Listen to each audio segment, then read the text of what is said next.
guys, you're listening to Totally Stoked podcast with Amelia Travis, yoga teacher and wild child turned multi-six-figure business coach, writer, speaker, and spiritual warrior. Totally Stoked is an experiment in radical honesty. On this show, there's only two rules: show up and tell the truth. Each week, we share uncensored, truth-telling, shame-busting conversations with thought leaders, entrepreneurs, visionaries, and modern-day mystics, revealing their rise to thrive stories, current challenges, and sharing their most powerful tools for awakening, growth, and well-being. This is your place to let down your guard, open your heart, and remember that being human is a crazy, wild ride, but you don't have to do it alone. So buckle up, baby, because we're heading full speed ahead to radical self-love and a totally stoked life. Are you ready? Let's dive in. Hey guys, welcome back to another episode of Totally Stoked podcast. I'm super excited to sit down with my guest today because every time I encounter her, whether it's online or in real life, she is just a rainbow of color that illuminates possibility in my life and activates my own creative inspiration. My guest today is a makeup artist turned personal brand coach and host of the Brunch with the Universe podcast. She's an expert in helping entrepreneurs create a unique style that aligns with them so that they can feel more confident in their brand and in their lives. To me, I call her a walking rainbow who helps entrepreneurs get clear on their identity, curate content that feels good, shatter mindset blocks, and discover their most authentic selves. This woman has over a decade of experience as a multi-passionate creative, and she has the brightest personal brand I've ever seen. Welcome to the show, Ashley Spedale. Thank you. Thank you for having me. Yay. So happy to be here. I'm so happy you're here. So you are somebody who I fell in love with and like through the digital space, through Instagram, and you didn't even know me, but I fell in love with you because I went to your page and I saw color. Like it was like a color explosion. And as an artist and as a multi-passionate creative also, like I looked at your branding and was like, I want to know this girl. And I think that's such a powerful testimony for what you do and how you serve, because that's kind of what your primary offering rests on, is this idea that how we're showing up in the world and how we curate our personal brand is an invitation to the right people who are supposed to connect with us. Yes, absolutely. Absolutely. Where did the rainbow come from? And you guys, listen, just go follow her right now on Instagram at Ashley Spedale. It's Spedale. Go find her and you're going to see exactly what I'm talking about. But how did the rainbows, how did this vividly colorful personal brand come into being? You know, I think it's happened over the course of my life. And if I really can think far back enough, when I was a child in my bedroom, there was a rainbow over my bed in my bedroom. And I only actually remembered that 6 months ago. I called my mom up and I said, wait a minute, I need to know this. Was there a rainbow over my crib? And she was like, yeah.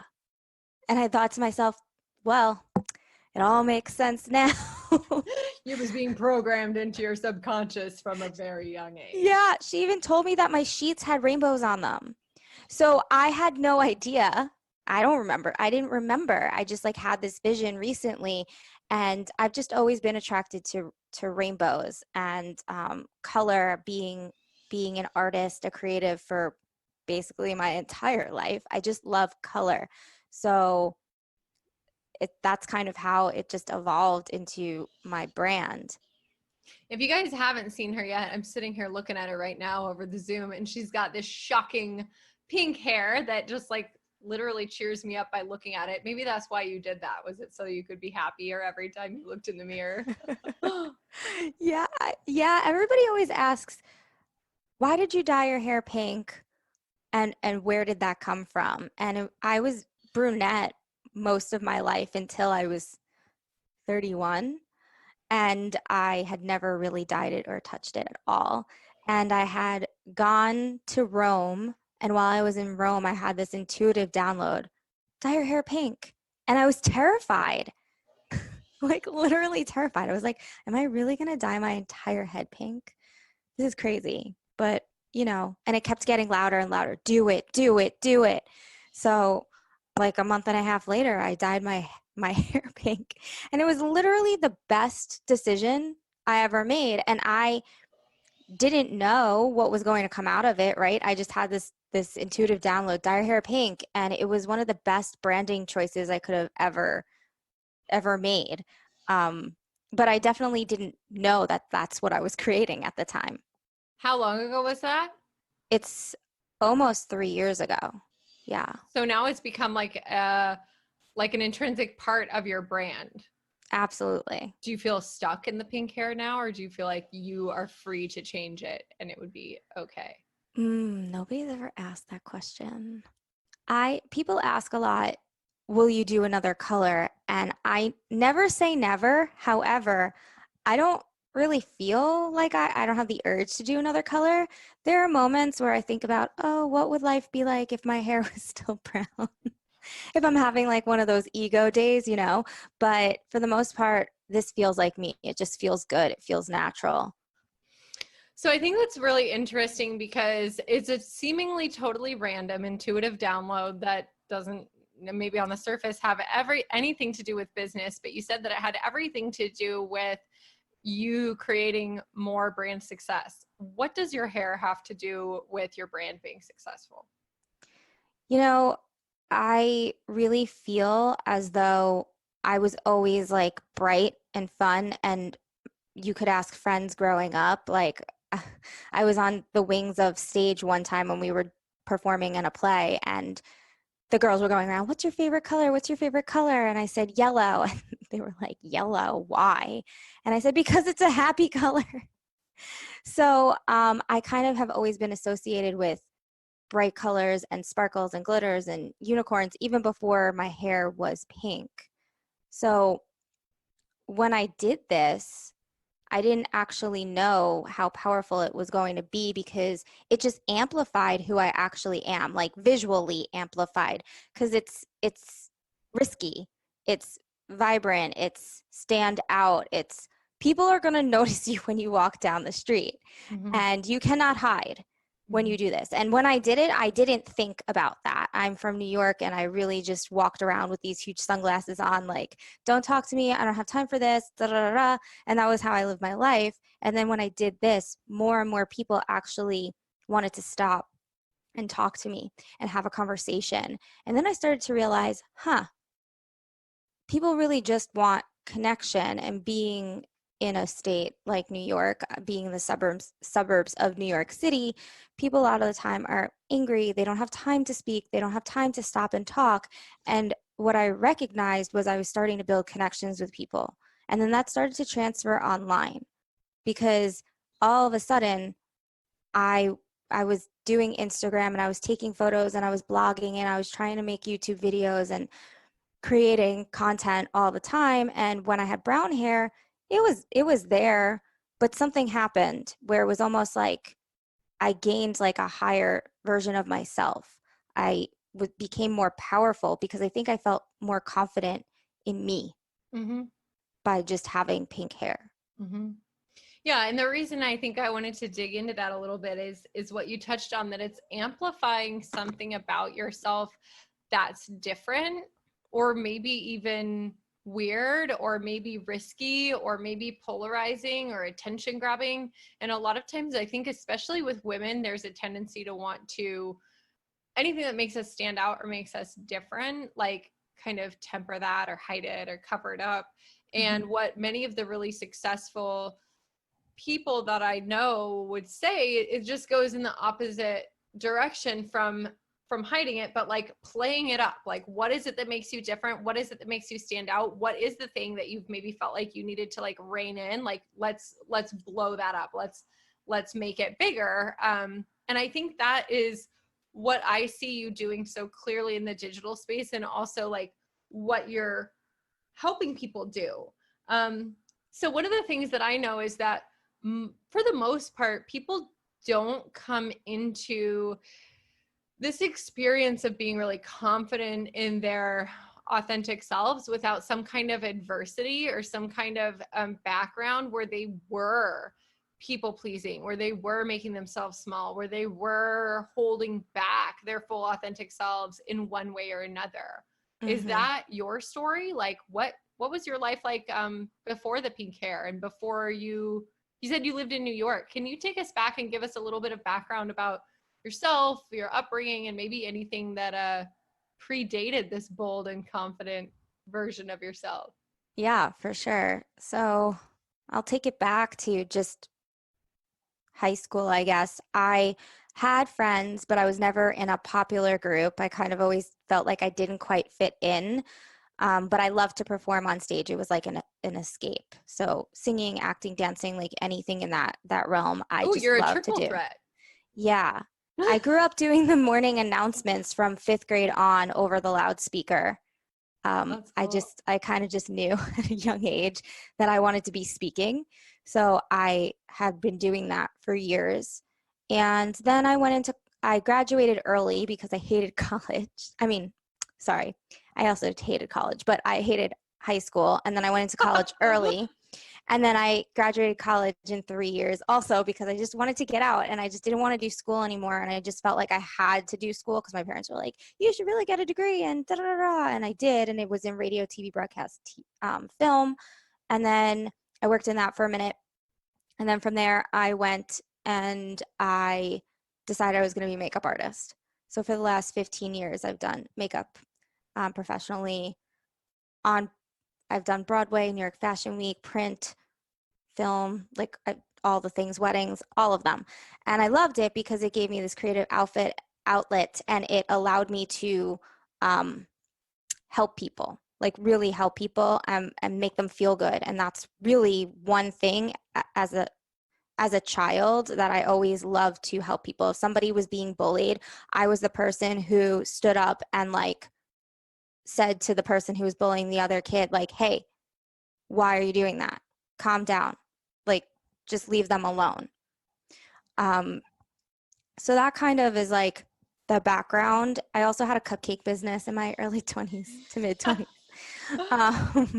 So what I'm hearing is like growing up, you were always ready to be seen and heard. Like you were doing the announcements, you were doing musical theater, you were performing, you chose to study broadcast journalism, which, you know, I mean, there's other aspects of it besides being the one in front of the camera, but it sounds like you've always been there. But then you went into the career of makeup artistry where you weren't necessarily usually the one in front of the camera, but you were kind of behind the scenes.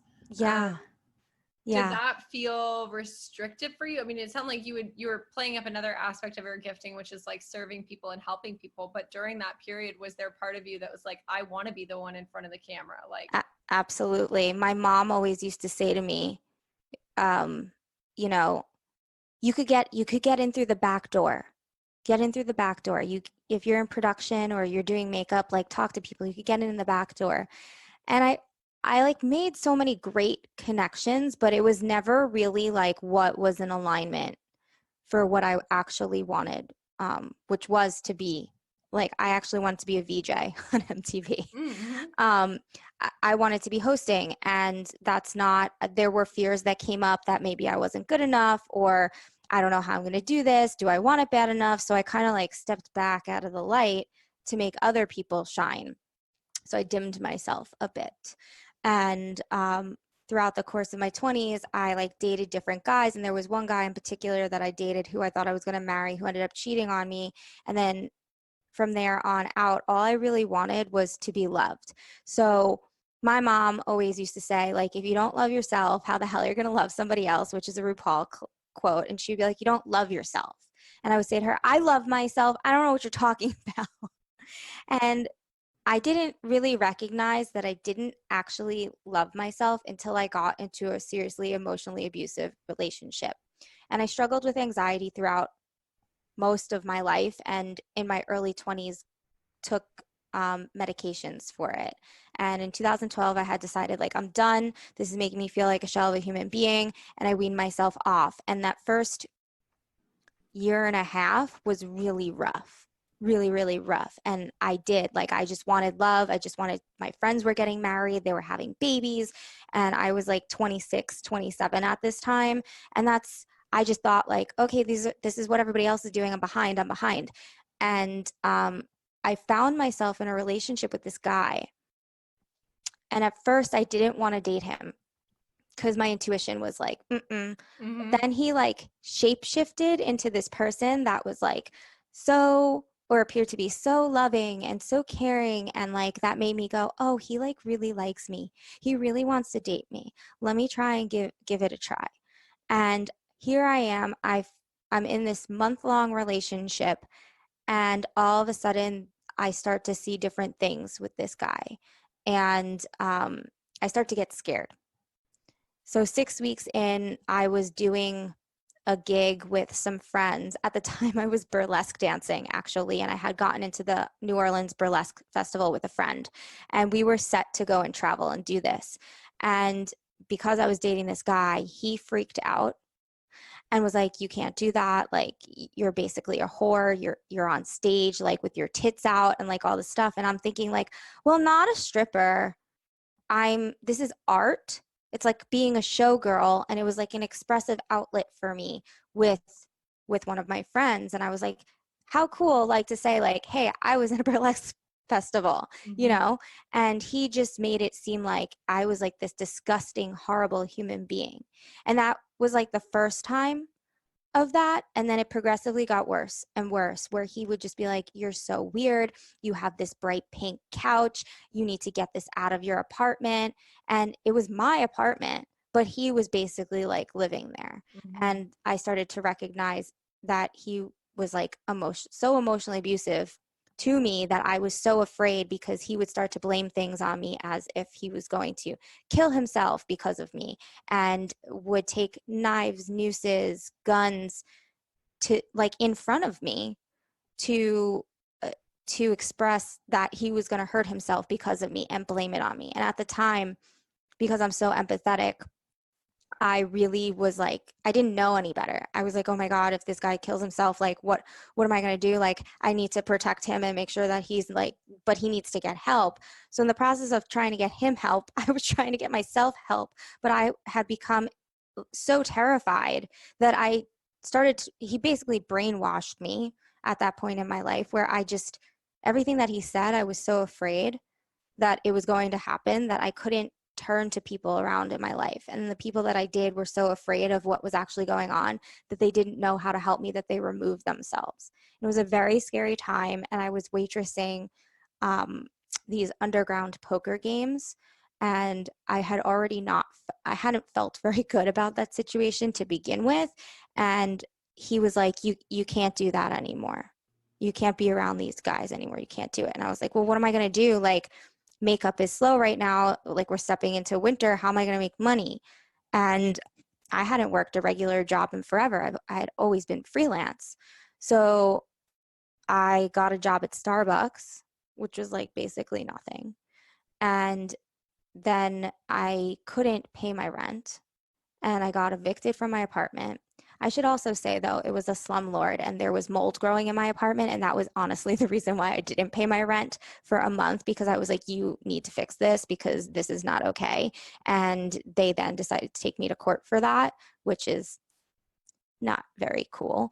But anyway, this was like the rock bottom of all rock bottoms, right? Here I am, like, terrified. My family's not helping me. My friends are not helping me. I'm getting kicked out of my apartment. I'm begging my parents for support. I'm like, hey, this is a very bad situation.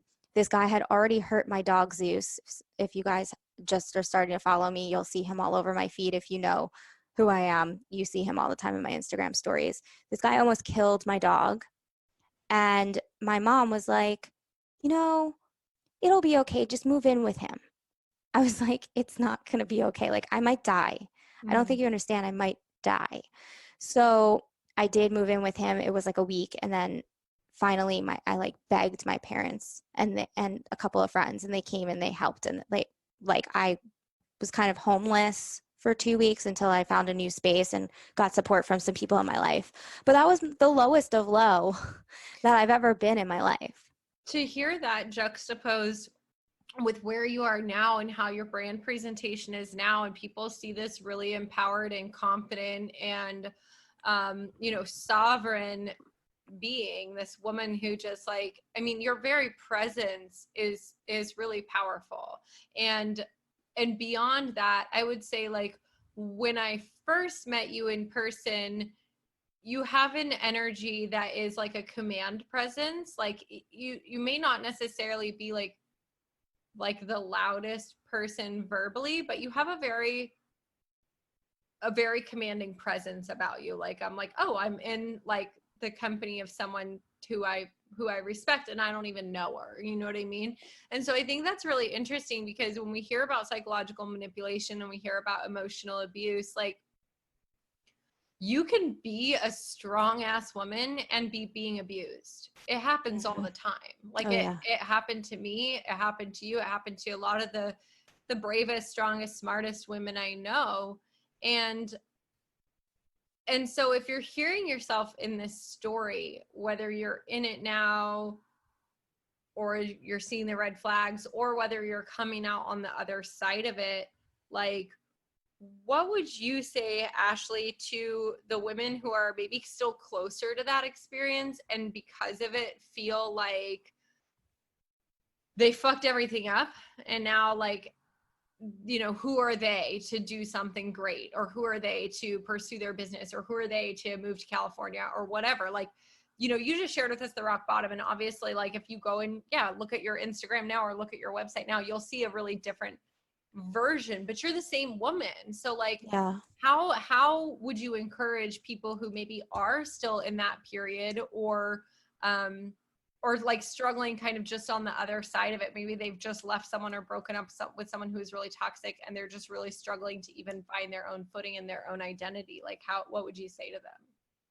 I would say look within yourself and ask yourself, do I really love me? And start to explore what loving yourself looks like, because as I had said before, I didn't recognize that I didn't love myself, but because I allowed that situation to happen. I allowed it. And when you take responsibility for that and understand that, like, you're not putting blame and you're not playing the victim in your situation, and you own it, and you're like, okay, this happened. I'm really grateful that this happened to me.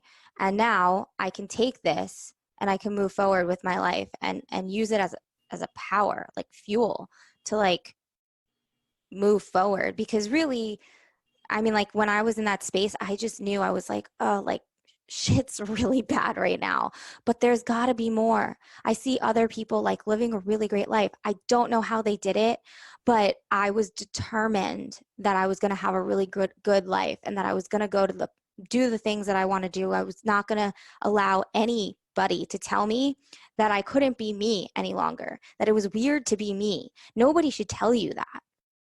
So if somebody's telling you that, like, just know, number one, you're not weird. It's not you. It's their projection of you, and they have some stuff that's going on within themselves that they get to figure out. And once you can understand that, you can kind of, like, step through and start to heal yourself. So I'm hearing you say, yeah. like, for like, check in, like, is this actually about me, or is this about them?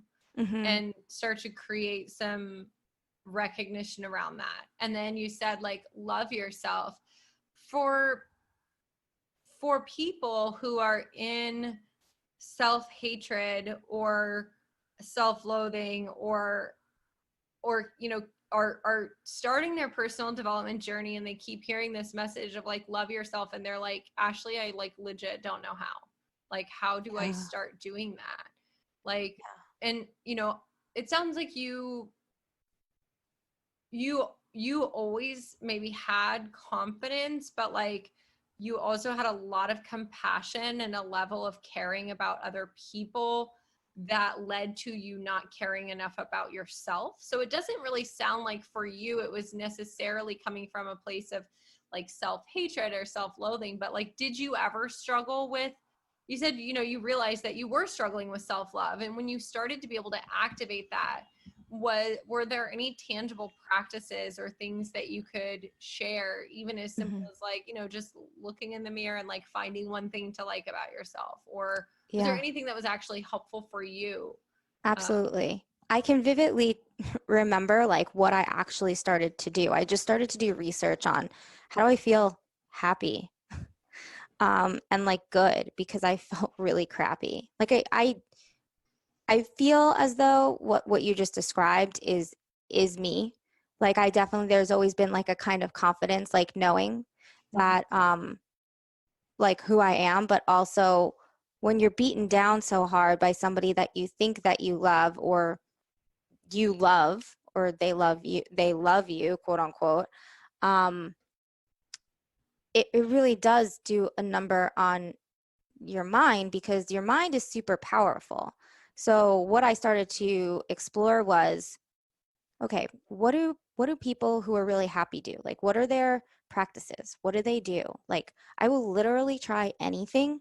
I'll try anything to Mm-hmm. feel good and happy right now. So what does that look like? How do I figure out what those things are? So I stumbled upon Gabrielle Bernstein, and I read Spirit Junkie. And then I started to understand what an empath is. And I didn't understand in my 20s. And I'll give you guys a brief definition if you're not familiar with what an empath is. It means you're empathetic, but you also feel other people's energies. And when I would walk into a bar, which is not my favorite situation, I would maybe be feeling really good. And then I got in and I was around friends, and all of a sudden I would feel sick, or I wouldn't feel good, or I'd feel like anger. And I'd be like, why do I feel like this? And I couldn't understand it. And then when I started to understand what it really was, I started to understand that it wasn't me. It wasn't my emotions and my feel. I was just feeling what other people were feeling in a group setting. So that was super powerful for me also, because of being aware of like what is my feeling and emotion compared to like who else I'm around. So if there's people that drain your energy, which are energy vampires, it's important for you to really be aware of that, because that can affect you negatively in your mental space. You know, they I always, when I say they, I'm like, I don't know who those people are, but the saying, you are the sum of the five people you surround yourself with the most, is very true. So you want to surround yourself with people who have the life that you want to have. And I think I didn't understand that. And I thought to myself, oh my gosh, well, how do I even do that? And it took some time for me to navigate like that. But at first, I think one of the greatest things I did was read. I would look in the mirror and I would say affirmations to myself. I would say, I am enough. I love me. I love you. I love you. And I would repetitively look at myself in the mirror, and I would cry, because I was just like, I don't believe what I'm saying right now. But if you're consistent with it, you will start to believe it. I also did the 5-minute journal, which was super supportive, gratitude, and all of a sudden little tiny miracles started to happen, because I started to shift my vibration and my energy to deciding to be in a better space, and just shifting my mindset to really believe that I can be in this moment right now and be grateful for everything that I have, and be happy there. And also, I had read somewhere, and this still holds true now, even today, and everything that I do is, if you are not where you want to be right now, and you don't know how to be there, you may have heard, or maybe this is the first time you're hearing it. It's a phrase that's, be it right now. Just decide and be that person that you want to be right now. Because if you're waiting to be that person, you're never going to get there. You just have to decide that you're going to be that person right now.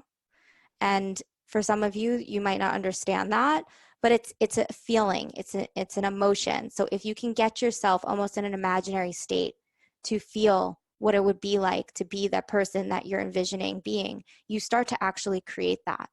Mm-hmm. Yeah. And I think I'm with you on like, that can feel really challenging for us when we're first encountering that idea, right? And you guys have heard me say before, like there's nothing that compares to the power of an aligned decision. But sometimes when we're in the place of scarcity, we're in the place of struggle, or we're in the place of, you know, being in a toxic relationship, this idea that we can decide to be whoever we want to be can be really frustrating, because you're like, fucking A, if I could decide who I wanted to be, I wouldn't be in this shitty situation. You know what I mean? And it can sometimes lead to the almost like blaming yourself, or blaming the victim, or being like, oh, well, if my life looks shitty right now, then that means I'm in a low vibration. And then that kind of compounds like the negative self-talk. So I will say, like, echoing what you said, like when you make this decision to decide to be the person that you want to be, like maybe you're like, okay, Ashley, Amelia, like I want to be a millionaire, and like real talk, I don't know how that feels. You know what I mean? So how am I supposed to imagine myself in that? Well, see if you can find a memory of a time that you felt really financially supported, that you felt at the very least like financially secure, even if for you at that time that meant you had $1,000 in your bank account, but $1,000 was plenty for what you needed, right?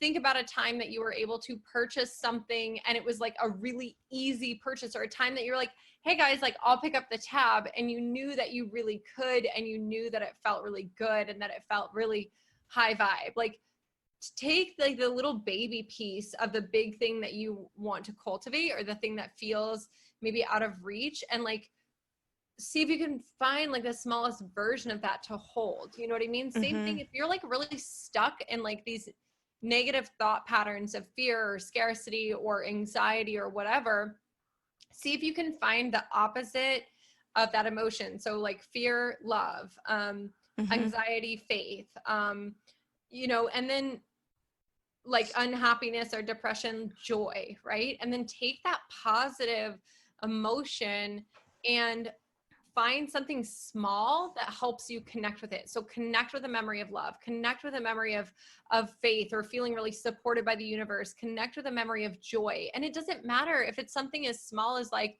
yeah, I felt really joyful the first time I was standing, you know, on the beach of the Pacific Ocean when I made it to California. And maybe in that moment you didn't have any money, or you didn't have things, but you had joy. Like hold that memory and stay in it for 3 minutes. 3 minutes, you can shift your entire electromagnetic field. So maybe it's a freaking cup of coffee. You know what I mean? Like for me, if I really want to cultivate joy, I can legit sit and think about a really good cup of coffee sitting on a porch somewhere where there's nature, and like maybe especially fall leaves, and like nothing to do. You know what I mean? And I'm like, oh my God, just talking about it right now, I'm so happy. Yeah. Coffee's so amazing. So it doesn't have to be that you're actually able to envision yourself in maybe the biggest version of the life that you want to create, because sometimes that can like lead us into that cycle of failure. But like decide, like you said, you know, be content here. Know that like here within you in this present moment, first of all, is actually all there is. And then two, like bring yourself, elevate your vibration by like actually recalling a memory or an experience of something that's gonna get you into that higher space. Yeah. Yeah. I mean, I would love to piggyback off of that too. Like if you want to take it a step further, focusing out. When you focus out instead of like when you're focusing in on like whatever's coming up for you, sometimes will bring you to that higher frequency and vibration and joyful state. So if you can, what that looks like is maybe you go and you buy a stranger a cup of coffee. Maybe you just write a really nice quote unquote love note, or like a positivity note, and you leave it on somebody's windshield.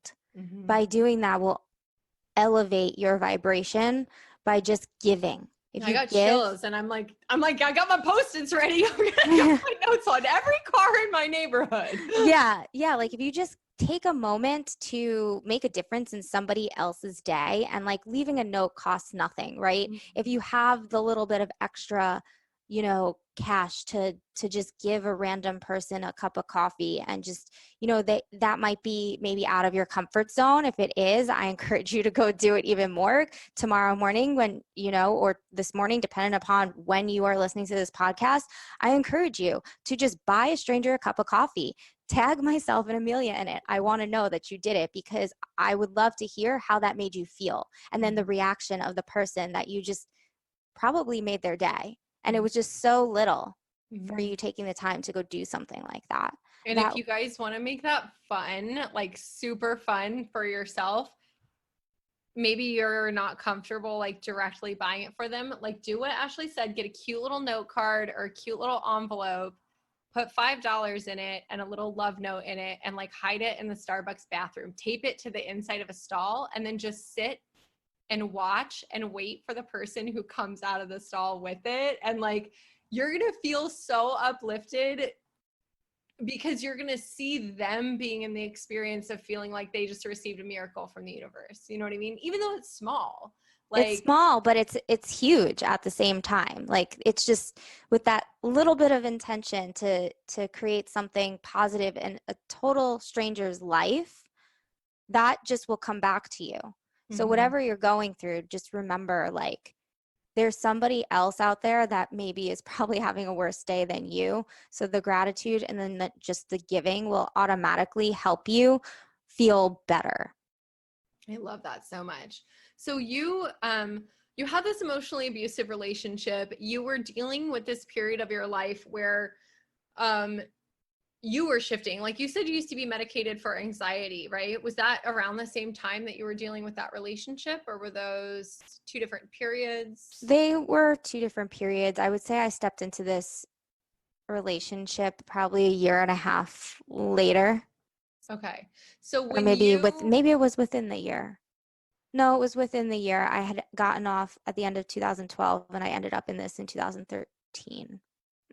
so what Yeah. was the transition for you from living on the East Coast, being a makeup artist, doing all that, to like now you live in San Diego, you still, I think, do makeup here and there, but you also DJ, and your main gig is your personal brand coach. Like you help people create a brand that's really aligned with who they are on the inside, and also I think help them become that person more on the outside, like helping that visual representation of themselves that affirms.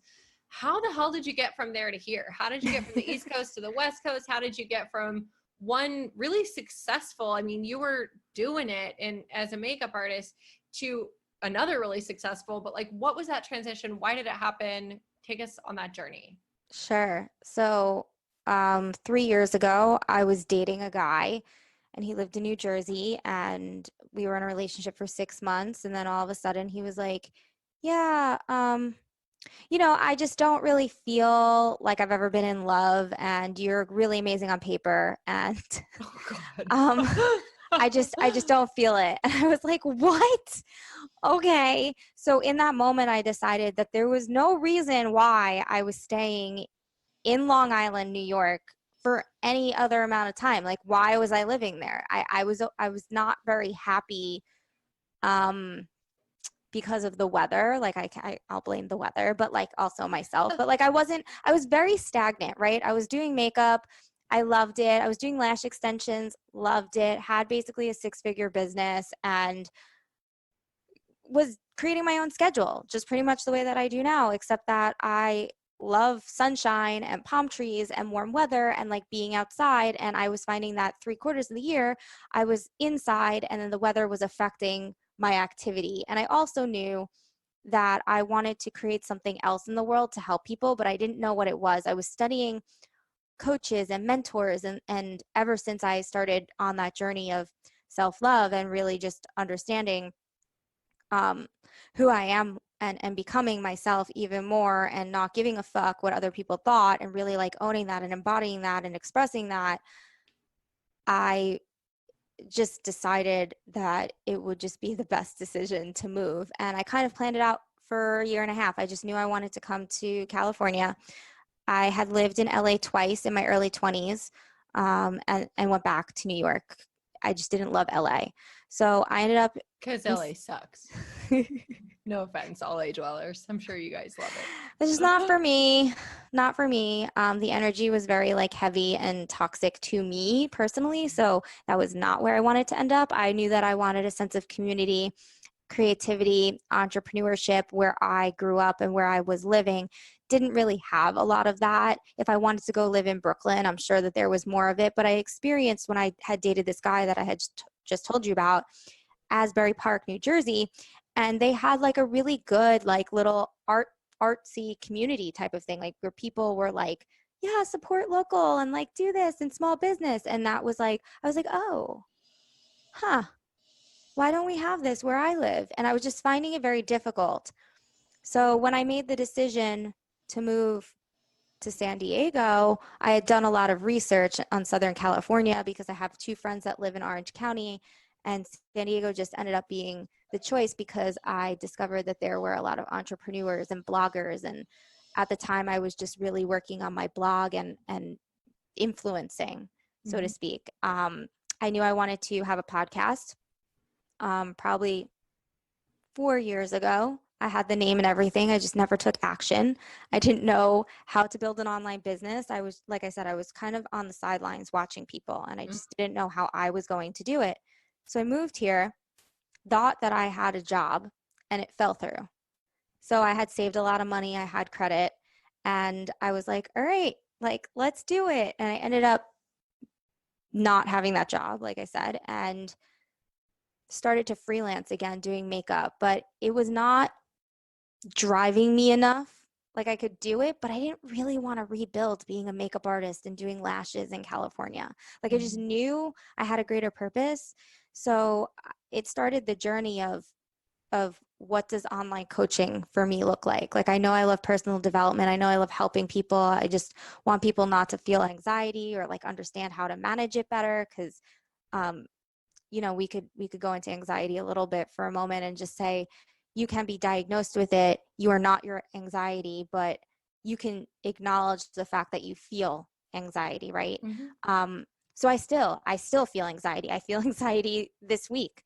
It comes in ebbs and flows. The difference between then and now is that I have tools and things that I know how to deal with it.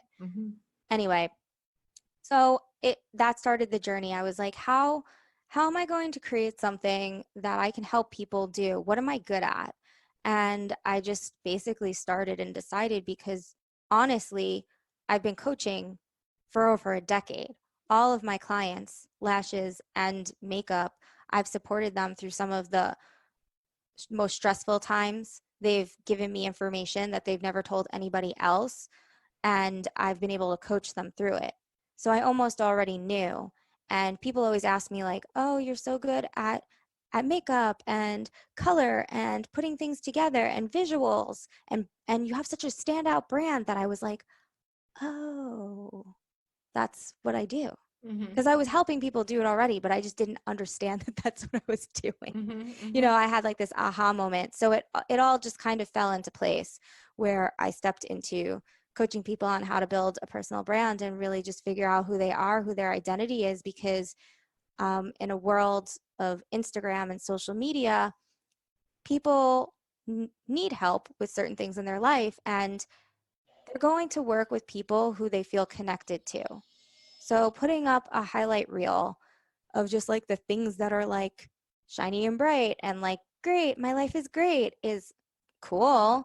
And also it's not raw and connecting. So having the leverage to share and be vulnerable and create something that sets you apart from other people is so powerful, because the more you're able to connect with your ideal client and your audience, and they feel like your best friend, the more you're going to convert clients and have sales. So also bring that into real life though. Like who you be on the internet is like who you actually are in life.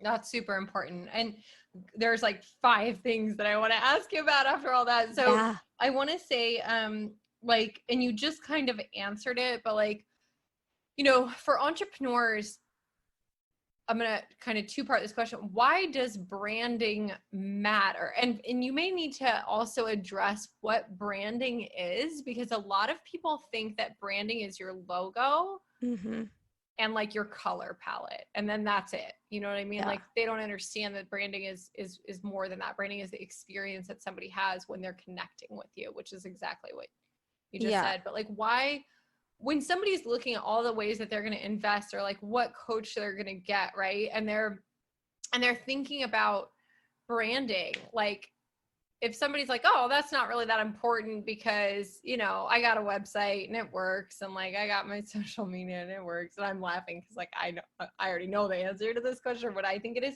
but why does branding matter? And then if you can share, like, what are some tips that you would give people who are aspiring to be an influencer or to create a standout personal brand? Like, what are maybe your just kind of top 3 things that do matter? Yeah. Maybe more than a logo. So first part, when I call it personal branding instead of just branding, because people do associate branding with color and logo, and they're like, oh, I got my branding. And I'm like, yeah. And it's also about you. If you are the face of the brand, kind of like what I was saying before, branding yourself matters because you're going to create like that memory. It's almost like subliminal. When you show up on your Instagram stories, when you show up in your feed and you're consistent and you have a cohesive Instagram feed and you see colors pop up, not just in a logo, but you've filtered that into how you show up, how you dress, like different aesthetic of how you edit your photos, where you take your photos. It's powerful because people start to remember who you are, and in life they'll be like, oh, that reminds me of Ashely. Oh yeah, that reminds me of Ashely. And in Instagram stories too. So that's the whole point of building a personal brand that stands out, is really that connection to your audience, and they like you because they have relatability to you, Mm-hmm. right? If I show my dog all the time, people who have a dog or love dogs are going to relate to that. It has zero to do with my business. It has to do with I'm a human being and I have a dog, and you probably like dogs too. So automatically you feel warm because I have an animal. Mm-hmm. People don't think about that normally. So it's all this underlying stuff of who you actually are as a person. What do you love? How do you add that into your brand, and how you show up so that it connects to people? Mm-hmm. So you gave a couple of the tips in there, which is like allow yourself to be seen in kind of the fullness of your humanity, or maybe Mm-hmm. like behind the scenes. If people were, if somebody is like, okay, like if there's an Instagram feed right now and you go and look at it and they got a bunch of pictures of like flowers and trees and like their kid and like their cat and whatever, and Yeah. then like you look at their bio and it says like, I don't know, like consultant for Arbonne, whatever, they're doing network marketing. Yeah. What's the brand mistake there, or like what's the disconnect? Like in because so many people are struggling with this. Like they're like, but I am Yeah. showing my personal life. I got my kids and I like flowers, and it's like but then it's not translating to Right. the Right. connection that they're looking for. So like, can you give some insight into like, where does the connection actually happen? There's, Yeah. I got pictures of my dog all over my feed and nobody wants to buy my, you know, makeup. Why? Like, I think I'm laughing because I see this all the time, and people uh, are confused by that. So this is a great question. Yeah, it's think about when you are on Instagram. It takes you 2 seconds when you land on somebody's Instagram feed to decide if they're going to follow you. Like, who do you follow? mm-hmm. Whose feed, like, are you drawn to? Start to think about these things when you're visually looking, because, you know, Instagram is a visual app. Like, Mm-hmm. let's be real here. Mm-hmm. So when we talk about visuals, again, you don't have to look like the perfect blogger feed, but if you're just sharing like little, like, here's your dog, here's your kid, here's some flowers I saw in a field, and it's kind of like just thrown together, like you didn't intentionally do it, you're just like, I just put up this thing, and then maybe I write a sentence and it's like, there, I posted. It's like that's not going to transfer to people. People are want to see you, number one. They want to see you, and you show up inviting, so smiling and laughing and creating, you want to create a mood and a vibe and a tone on your feed that feels a certain way. That, like, when you think about who you're talking to, whether you have a product, you're doing, an MLM, or you're a coach, or you know, any one of those areas, you're creating a feeling for somebody to essentially buy from Mhm. you, work with you. So Mhm. if they are not feeling from you that via your visuals, they're probably not going to stay on your page. Mhm. Yeah, I think that's a really good thing for people to just consider is like, what is the feeling that you're curating? Like, if you had to choose a primary, how you want people to feel after they land there, and also how you want to feel in the creative process of like putting it together, what is that, right? And then check in like with yourself when you're posting. Are you posting just to post, or does your post have a point? Like, is it serving something? Is it serving to educate, inspire, or create that connection, right? Through that Yeah, vulnerable storytelling. Um, absolutely. and if you guys want more on that, like Ashley's your girl. Like she has courses, she has coaching, like, and she also gives a shit ton of free value. So just go follow her and like just pay attention, just observe, and you'll learn so much about what you can do.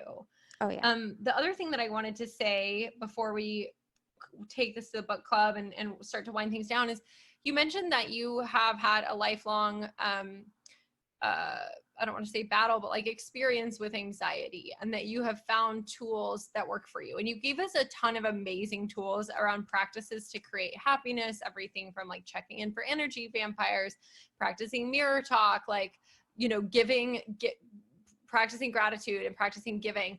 For anxiety, do you have a toolkit of like a couple simple practices, even just, you know, kind of 3 things that help you deal with it now that Xanax isn't your go-to answer?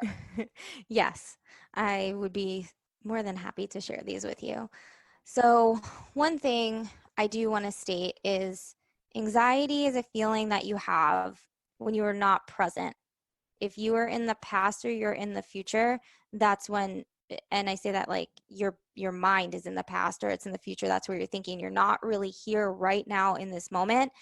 That's when you are experiencing anxiety. So when you can understand that and start to say, am I present right now? That's number one. So am I present right now? How am I able to get present right now? So you could list off 3 things that are not moving in the room that you're able just to see. Like right now I'm like plant. There's a lamp. There's my blue blocker glasses. And those things that are all stable. So that's one way. It might sound silly, try it. Another thing to do is write down 5 things that you're grateful for. And another one would be to take a couple of deep breaths. And you guys can't see this because this is obviously a podcast, but I teach people, you take your hand and you take your pointer finger and your thumb, and then you go through your fingers. And so you tap all 4 fingers to your thumb on each word. So you go, peace begins with me. And then you do it again. Peace begins with me. Peace begins with me. And when you're tapping your fingertips, you're distracting your mind and you're focusing on saying, peace begins with me. And it calms you down. I like that. And then one more thing that I'll add, this is 4, is CBD really helps me a lot. So Mhm. Mhm. I definitely take CBD when I start to feel like the physical feeling of anxiety, and it will just calm my system down. Mhm. Yeah, I put CBD in my coffee every morning. Yeah. I feel like it balances out the caffeine. Yeah, right? That's so cool. The peace begins with me. These fingers in Kundalini yoga, there's, you know, each finger, well, in a lot of different traditions, each finger actually connects with a different planet, and a different energy, right? So as we move through these, like this is used in the Satanama meditation and a couple other meditations, and it does actually really shift your vibration. I mean, one of the meditations is called Kirtan Kriya, and it takes you through this exact movement of your fingers. And it's said to destroy imprintation on your subconscious, like of old stories, basically, or Mm-hmm. anything that you've imprinted that's not necessarily serving you. So I like that for anyone who's maybe like, I don't know about that weird Kundalini stuff and weird words, but like peace begins with me. I can get down with that. Like Yeah. that's really cool. Thank Yeah. you. You're welcome. Okay, Ash. So I know that you have done a ton of personal development work and you help people through that right now.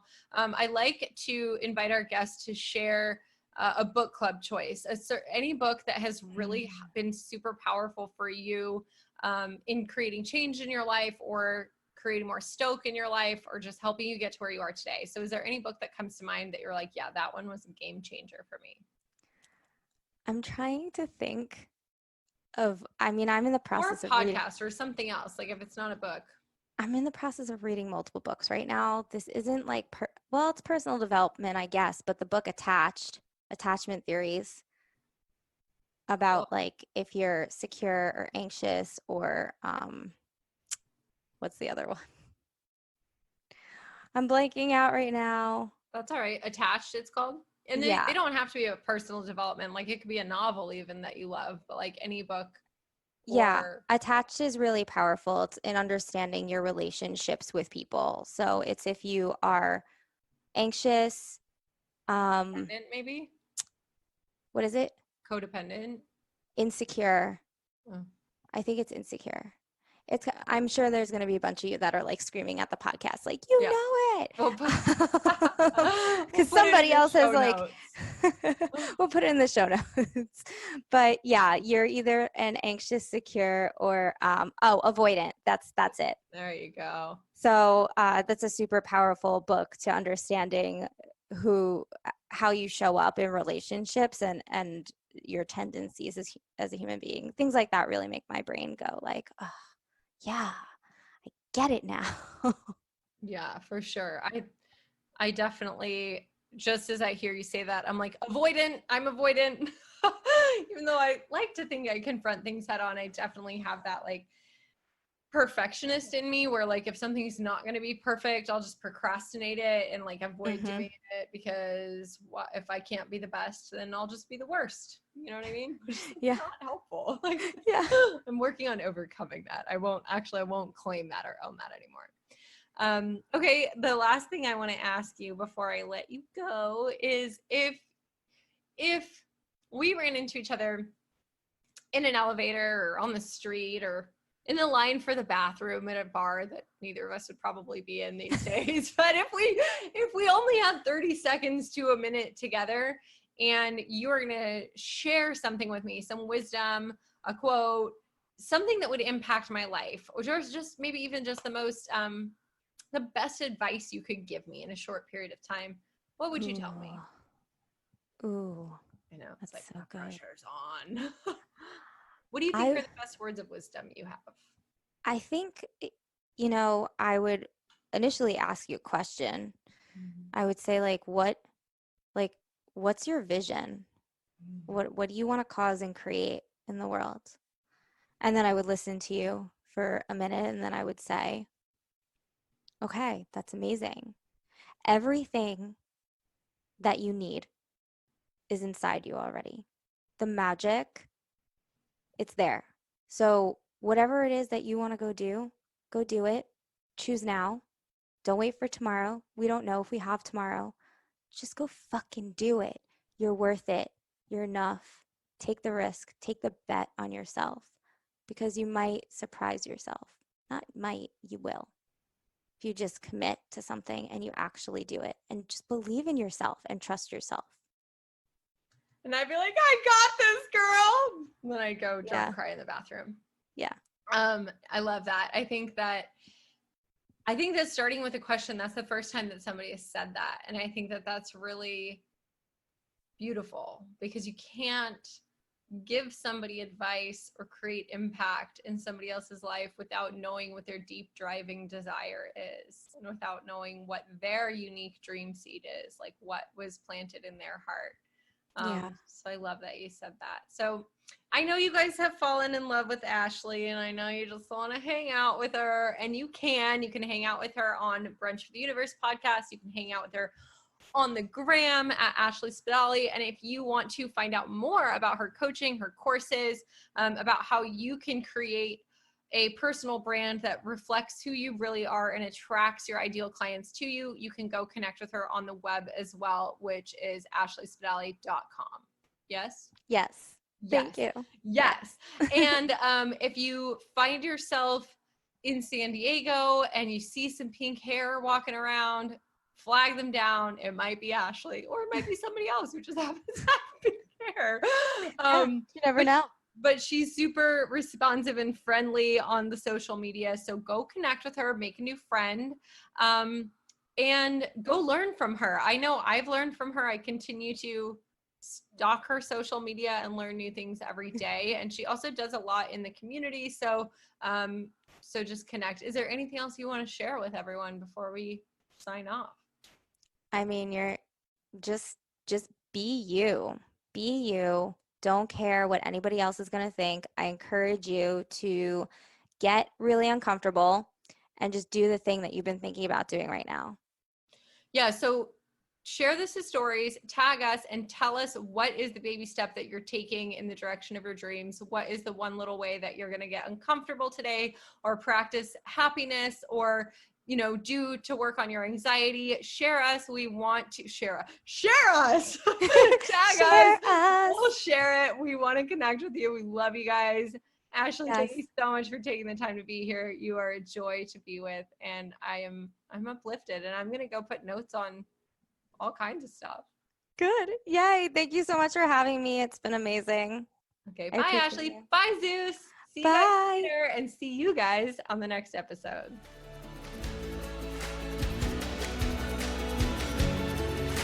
Thank you guys so much for hanging out with me on another episode of Totally Stoked Podcast. If you love this episode, if it impacted you in some way, please grab a screenshot and share it right now to Instagram stories. Tag Stoked Yogi, hashtag Totally Stoked Podcast. Each week, we'll grab one listener who shared and send you some Stoked Yogi swag. Also, if you love the show, please subscribe, share it with a friend, or head over to iTunes right now and leave us an honest review. Your support and feedback make this show possible. If you have ideas about how we can improve, please send them to podcast@stokedyogi.com. Until next time, you guys, keep showing up, loving people, telling the truth, and remember, keep living your life totally stoked.